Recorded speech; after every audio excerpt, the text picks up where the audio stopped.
Hola hermanitos, ¿cómo están? Soy Luis, soy un laico que actualmente estudia en el 11º grado de la Escuela de Pastoral de la Iglesia Católica.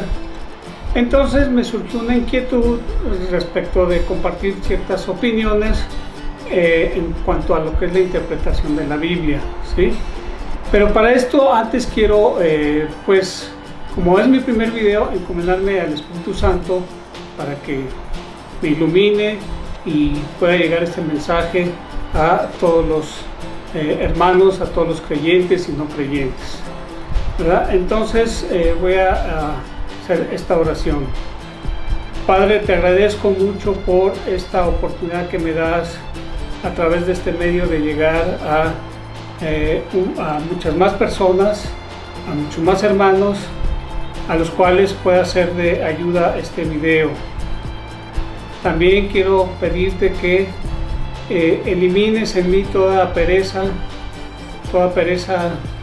física, toda pereza mental, toda pereza espiritual, todo temor,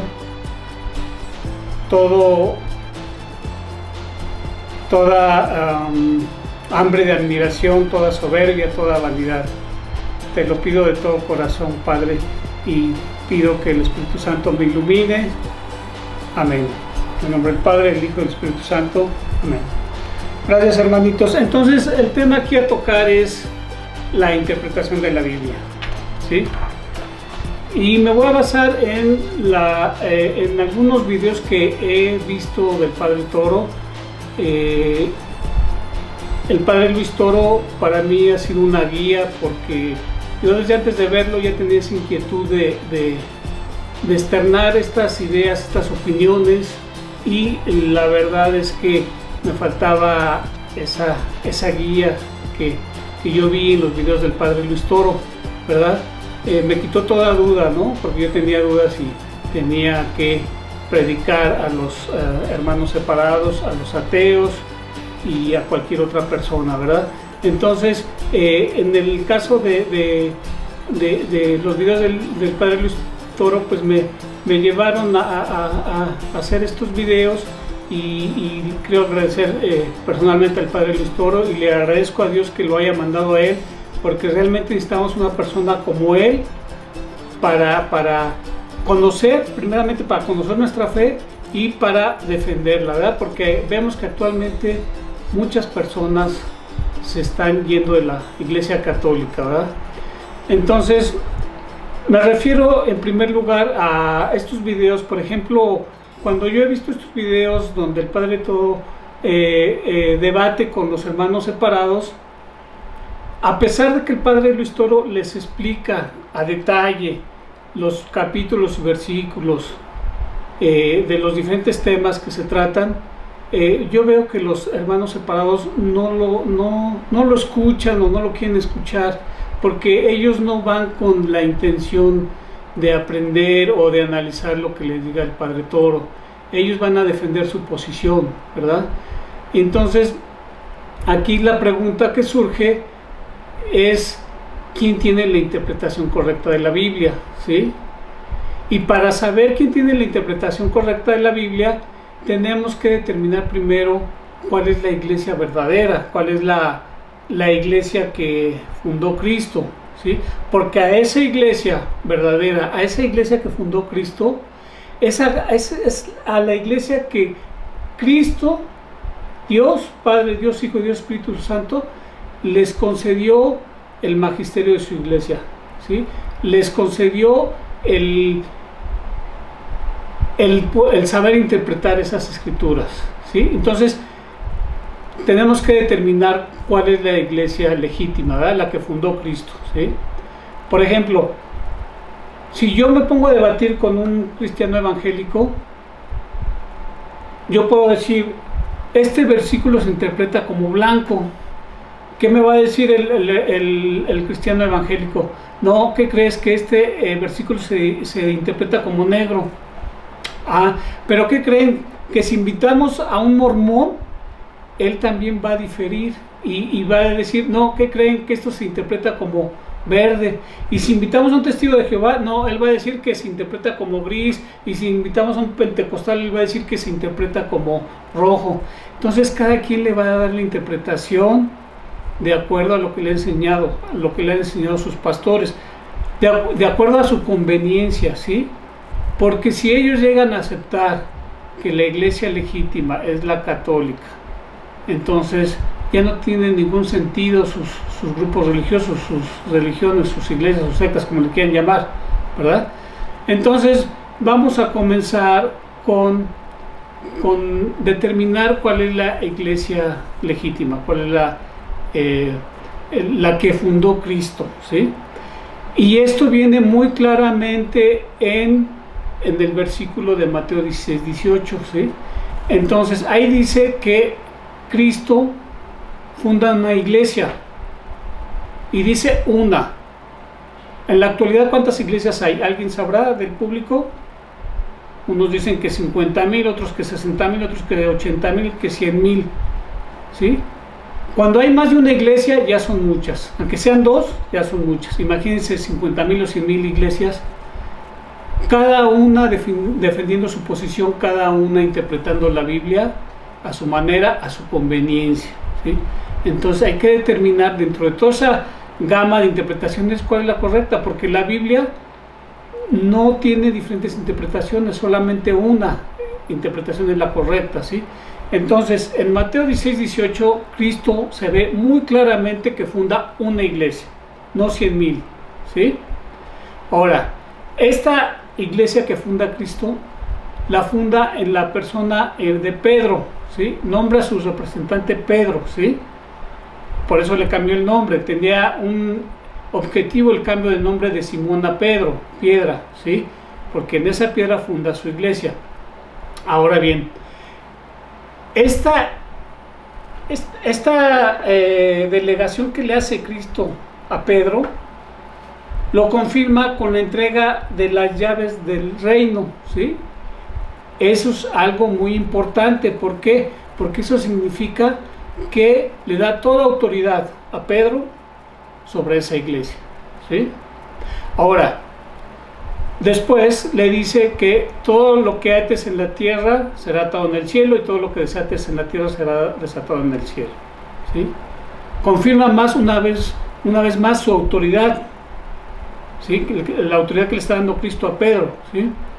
Y hace una advertencia, bueno, una profecía: las puertas del infierno no prevalecerán sobre su iglesia, ¿sí? Quiere decir que la iglesia desde su inicio va a ser atacada hasta el fin de los tiempos, ¿sí? El demonio quiere destruir la iglesia que fundó Cristo, ¿sí? Entonces, esa iglesia que funda Cristo posteriormente se va a formalizar, se va a institucionalizar, ¿sí? Y va a tener un nombre propio, un nombre por el cual se le reconozca a esa iglesia, ¿sí? Pero aquí lo que yo digo es, como a estos hermanos separados de la iglesia que sea, con los versículos que les da el padre Luis Toro, no lo aceptan, entonces vamos a usar otra técnica, vamos a usar el sentido común y la lógica, ¿sí? En esta iglesia que fundó Cristo, nombra a Pedro como piedra de esa iglesia, como el representante de esa iglesia, ¿sí? Pero es obvio, es entendible que a la muerte de Pedro no iba a terminar todo ahí, toda esa delegación de derechos y obligaciones que le da Cristo a Pedro, no iba a terminar con su muerte, ¿sí? Entonces tenía que haber un sucesor, ¿sí? Y ese sucesor, a su muerte, también se tenía que nombrar otro sucesor, ¿sí? Y hasta la fecha van 380 y tantos papas, no recuerdo la cifra exacta. ¿Por qué? Porque tras la muerte de cada sucesor de Pedro, ha tenido que venir otro, y así hasta la fecha. Entonces mi pregunta es, ¿de qué religión es ese sucesor de Pedro? Si fuera testigo de Jehová, yo les diría, señores, tenemos todos que cambiarnos a ser testigo de Jehová, ¿sí? O si fuera mormón, les diría, todos tenemos que cambiarnos a mormón. ¿Por qué? Porque ese sucesor que nombró Cristo, esos sucesores que han venido a través de la historia, son los que dan la legitimidad a esa iglesia, ¿sí? Aparte de el hecho histórico, ¿sí? La historia nos respalda, ¿sí? No puede venir a decir un miembro de la Iglesia de la Luz del Mundo que él pertenece a que él está en la iglesia verdadera, porque la historia no lo respaldaría, ¿no? Yo le preguntaría, dime los nombres de los papas, ¿sí? Entonces, eso es muy importante, ¿sí? Entonces, cuando hay una disputa entre un hermano separado y yo respecto a cuál es la interpretación correcta de la Biblia, seguramente que vamos a estar en posiciones contrapunteadas, donde él no va a ceder ni yo voy a ceder. Entonces, por eso hay que irnos a los hechos de la lógica, del sentido común, ¿sí? Por ejemplo, ¿qué caso tendría, por ejemplo, que después de la muerte de Cristo, 1500 años o 2000 años después de la muerte de Cristo, surgiera la iglesia verdadera? Sería totalmente ilógico, ¿sí? La iglesia que se jacte de que es poseedora de la interpretación correcta de las Escrituras, que aparezca en 1980, 1990, en el año 2000, sería totalmente ilógico. Entonces, ¿qué pasó con todos los cristianos que ya vivieron, ya murieron desde la muerte de Cristo hasta la fecha? No tuvieron la oportunidad de conocer la iglesia verdadera, la iglesia que tiene el magisterio, la iglesia que sabe interpretar la Biblia, porque aparece hasta el año 1980 o hasta el año de 1870 y tantos, cuando surgen los testigos de Jehová, o en el año de 1820 y tantos, cuando surge Smith, que fue el que fundó los mormones, o en el año de 1906, cuando surgen los pentecostales, o la famosa esta iglesia que anda de moda ahorita, la Luz del Mundo, por el escándalo que hay. Sería ilógico, ¿sí? Es totalmente ilógico que hasta 2000 años después de la muerte de Cristo surgiera la iglesia verdadera, la legítima, ¿sí? Entonces, este tema es para pensar, reflexionar. Les invito realmente que los reflexionen, sobre todo a los hermanos separados, ¿sí? Que los reflexionen. Yo sé que hay muchos intereses de por medio, ¿sí? Un pastor que vive de su iglesia, ¿sí? Que recibe el diezmo y que vive de eso, y que se hizo su casa y que se mantiene de eso, no va a aceptar lo que le digamos aquí, ni aunque es el sentido común ni toda la lógica, porque hay otros intereses, ¿sí? Un pastor que tenga mucha hambre de admiración, que quiera ser reconocido y que ya tenga un grupo de 50, 100, 1000 gentes, no lo va a aceptar porque él es feliz ahí, él tiene su grupo, él es reconocido, ¿sí? Entonces, aquí cabe el dicho de que prefiero ser cabeza de ratón que cola de león. ¿Por qué? Porque en la Iglesia Católica era un miembro más, nadie lo conocía, pasaba desapercibido,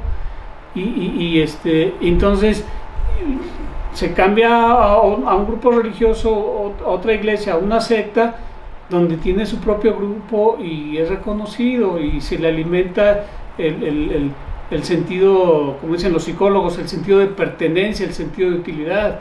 Muchos hermanitos se van por eso, porque les alimentan mucho ese sentido de pertenencia, ese sentido de utilidad.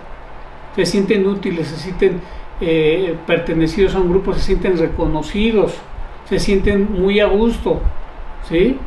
Por eso cuando les habla uno de de los versículos, cómo se deben de interpretar correctamente y todo esto, no les va a convencer porque sus objetivos son otros. Ojalá Dios les toque la mente y el corazón para hacerlos ver que la iglesia legítima es la iglesia católica, a pesar de todos sus ataques, a pesar de que haya gente que no obra bien dentro de la iglesia, y fuera de la iglesia pues no se diga, ¿verdad? Entonces ese es el punto que yo quiero que ustedes analicen. Vamos a pedirle a Dios que realmente nos ayude a entender eso, ¿sí? Vamos a continuar con otra serie de videos sobre este mismo tema y sobre otros temas, y ojalá sean de utilidad, sean de su agrado, ¿verdad? Les agradezco mucho. Si les gustó el video, denle like, suscríbanse y compártanlo con sus amigos. Muchas gracias. Hasta luego.